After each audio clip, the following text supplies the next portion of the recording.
শুনেছিলাম যে প্রেগনেন্সির সময় নাকি যা যা খেতে ইচ্ছা করে তাই তাই নাকি খেতে হয়, নাহলে নাকি বাচ্চার মুখ দিয়ে লালা ঝরে। এটা কি সত্যি? এখন মটরশুঁটির সিজন দেখে আমার কদিন ধরে একটু কড়াইশুঁটির পরোটাই খেতে ইচ্ছা করছে, কচুরি নয় কিন্তু পরোটা। তো তো এরা তো আর আমাকে বাপের বাড়ি যেতে দেয়নি, যাও যেতে দিয়েছিল কয়েকদিন ঘুরে আমি আবার চলে এসেছি।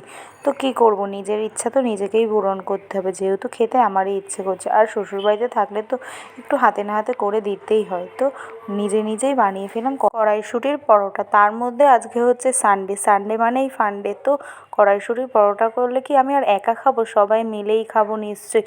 আর তার সাথে বানিয়ে ফেললাম ছোলার ডালের তরকারি। তো খেতে কিন্তু ভালো হয়েছিল কি না সেটা বাড়ির লোক বলবে।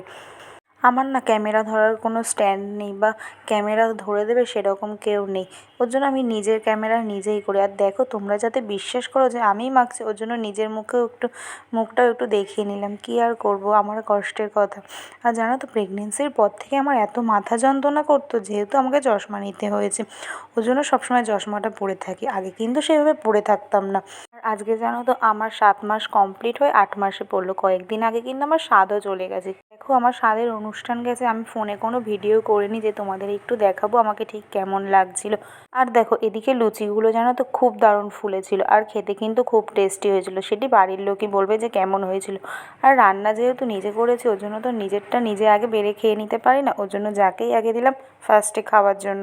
আর জানো তো, খাবার কিছু করলে বাড়ির লোককে আগে দেবে, তো বাড়ির লোকও খুশ আর তুমিও খুশ। আর জানো, খেতে কিন্তু দারুণ হয়েছিল। তো নেক্সট ভিডিওর জন্য অপেক্ষা করো। আজকের মতো টাটা।